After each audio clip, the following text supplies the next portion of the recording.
This channel does not promote any violent, harmful, or illegal activities. All content provided by this channel is meant for an educational purpose only. নিয়ম ভেঙে supplementary তালিকায় তোলা হয়েছে নাম।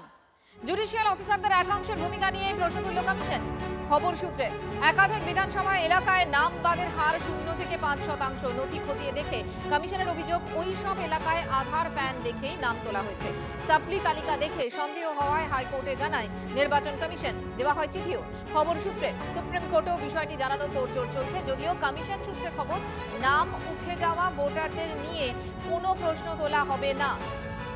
আরো একবার আপনাদের জানাই, নিয়ম ভেঙে সাপ্লিমেন্টারি তালিকায় তোলা হয়েছে নাম। জুডিশিয়াল অফিসারদের একাংশের ভূমিকা নিয়ে প্রশ্ন তুলল কমিশন। কমিশনের কি বক্তব্য এবং কেন এই ধরনের অভিযোগ তুলছে, প্রশ্ন তুলছে কমিশন? শ্রাবন্তী শাহ আমাদের সঙ্গে রয়েছেন, জানাবেন শ্রাবন্তী।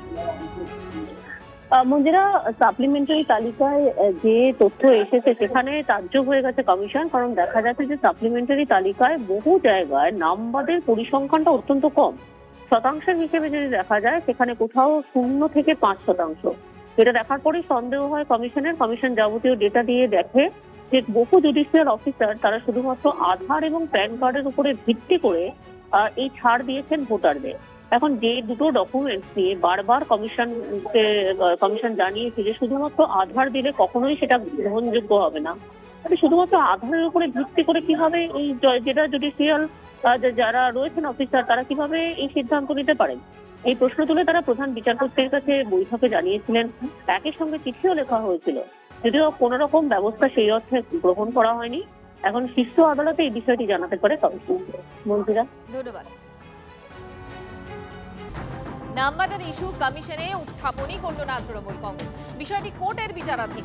সাংবাদিকদের প্রশ্নের উত্তর কার্যত এড়িয়ে গেলেন ডেরেক ওব্রায়েন। বাদ পড়া 27 লক্ষ মানুষ ট্রাইব্যুনালে ছাড় পেলে কি হবে, এই প্রশ্ন তুলে দিল্লিতে কমিশনের দপ্তরে গিয়েছিল তৃণমূল। কথা না বলে খালি হাতেই ফিরতে হলো তৃণমূলের 4 প্রতিনিধিকে।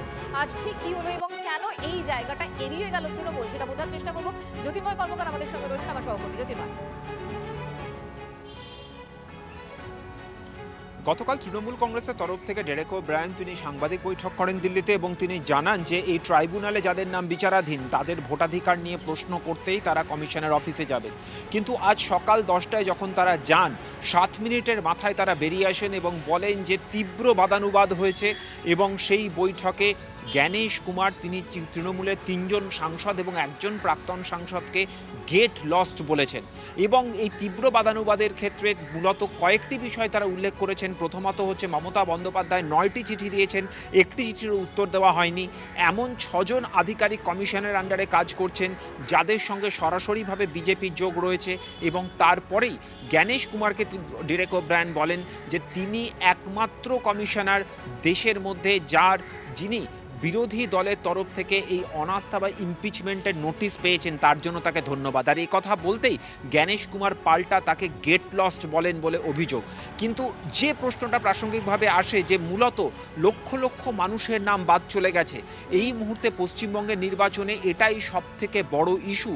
এবং এই ইস্যুর ওপরেই যখন ভোট হচ্ছে, এই ইস্যু কেন তৃণমূল কংগ্রেসের তরফ থেকে তোলা হলো না, তখন ডেরেক ওব্রায়েন বলেন যে এই বিষয়টি আপাতভাবে বিচারাধীন রয়েছে। স্বাভাবিকভাবেই প্রশ্ন থেকে যাচ্ছে যে যা মূল ইস্যু, লক্ষ লক্ষ মানুষের স্বার্থ যাতে জড়িত, সেই ইস্যু শেষ পর্যন্ত কেন উত্থাপন করা হলো না, সেই প্রশ্নের আপাতত তৃণমূলের তরফে কোনো জবাব নেই। জ্যোতির্ময়, ধন্যবাদ। Listen to this. Sources 10:15 EC straight talk to Trinamool Congress. তার মানে EC spoke to us. কি বলেছে EC? This time elections will be in West Bengal will be fear free, violence free, inducement free, without any chappa booth jamming. এটা কে পাঠিয়েছে? এটা chief election commissioner মিডিয়াকে পাঠিয়েছে কি পাঠায়নি? Chor, you are a criminal. If you can prove you said this to us at the meeting, you prove it, I will give you evidence to say you said nothing. The only thing you said after we spoke is get out, I want to speak. This is a total Manish Kumar, তুমি কার সাথে সাদা খেলছো জানো না। এটা Mamata Banerjee, Abhishek Banerjee, Trinamool Congress leak করেছে। কি হয়েছে মিটিংয়ে? কিচ্ছু হয়নি, কিচ্ছু বলেনি, একটাও কথা বলেনি। He did not say anything. 27 lakh के बारे में कुछ नहीं बोले जो नाम कटे हैं। हम लोग नहीं, वो सुप्रीम कोर्ट और उनका बीच में है ना। हमारा स्पेसिफिक 6 उदाहरण हम लोग दिया, कोई जवाब नहीं दिया। নির্বাচন কমিশনে ড্রেকো ব্র্যান্ডরা গিয়েছিলেন, তারা দাবি করছেন যে গণেশ কুমার তাদের বলেছেন মিথ্যা কথা, মিথ্যা কথা, মানে এটা এখন নতুন করে সাজাতে মিথ্যা চাইছে তৃণমূল। ড্রামা প্রচারে থাকার জন্য। তৃণমূল হচ্ছে এস্টাবলিশ রেজিস্টার্ড লায়ারদের পার্টি, তার নেত্রী কোম্পানির মালিক অলসো লায়ার, কোনোদিন সত্যি কথা বলে না, মিথ্যা মিথ্যা মিথ্যা।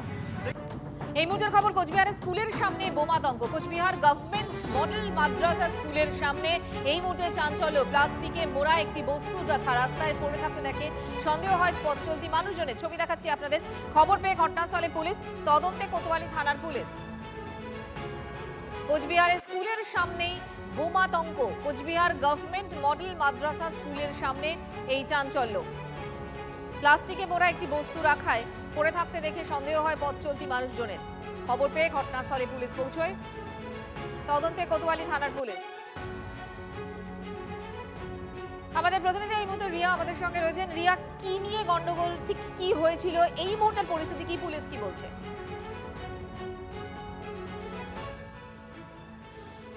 দেখো, আজ সকালে মোটামুটি 12টা নাগাদ দেখা যায় যে একটি মাদ্রাসা স্কুল রয়েছে, কোচবিহারের মডেল মাদ্রাসা স্কুল। সেই স্কুলের সামনে একটি দোকানের সামনে একটি প্লাস্টিকে কিছু দেখতে পান সেখানকার সাধারণ মানুষ। এরপরেই কিন্তু কোতোয়ালি থানার পুলিশকে খবর দেওয়া হয়। সেখানে পুলিশ এসে সেই প্লাস্টিকটিকে উদ্ধার করেছে এবং এই মুহূর্তে কিন্তু পুলিশ তদন্তে নেমেছে। ধন্যবাদ রিয়া।